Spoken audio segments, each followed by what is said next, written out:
ថៃកំពុងផ្ទុះកូវីដខ្លាំងណាស់សប្តាហ៍មុនឆ្លងជាង 30,000 នាក់ភាគច្រើននៅបាងកក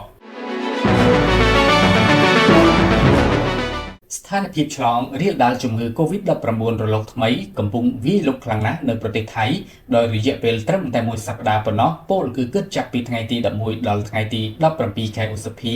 មានមនុស្សឆ្លងរហូតដល់ទៅ 33,030 ករណីខណៈគ្រាន់តែរាជធានីបាងកកមានអ្នកឆ្លងដល់ទៅ 6,290 ករណីទៅហើយក្នុងនោះក៏មានរបាយការណ៍អំពីមនុស្សស្លាប់ 2 នាក់ផងដែរប៉ុន្តែគេជឿថាកាលពីសប្តាហ៍មុនមនុស្សស្លាប់ដោយសារ COVID-19 អាចមានទៅដល់ជាង 10 នាក់ឯណោះប៉ុន្តែមិនទាន់មានការបញ្ជាក់ជាផ្លូវការតាមការចុះផ្សាយរបស់ Bangkok Post នៅថ្ងៃអង្គារទី20ខែឧសភាឆ្នាំ2025ដោយដកស្រង់ប្រភពពីនាយកដ្ឋានគ្រប់គ្រងជំងឺឆ្លងបន្ទាប់ពីបាងកកខេត្តដែលមានការឆ្លង COVID ច្រើនជាងគេគឺឈុនបុរី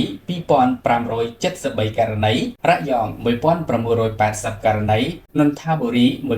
1,482 ករណីនិងសមុទ្រប្រការ 1,442 ករណីករណីឆ្លងថ្មីនេះគឺកើតលើសទ្វេដងបើធៀបនឹងមនុស្សឆ្លងនៅសប្តាហ៍មុននោះទៀតដែលថៃបានកត់ត្រាអ្នកឆ្លងកូវីដជាង 16,000 ករណីពាក់ព័ន្ធបញ្ហានេះអ្នកជំនាញថៃព្រមានថាប្រសិនបើនិន្នាការបច្ចុប្បន្ននៅតែបន្តនោះមានន័យថាតួលេខមនុស្សឆ្លងជំងឺ COVID-19 នឹងហក់ឡើងទ្វេដងនាពេលខាងមុខទៀតសូមជម្រាបថាបើយោងតាមតួលេខផ្លូវការពីមជ្ឈមណ្ឌលព័ត៌មាន COVID-19 របស់រដ្ឋាភិបាលថៃ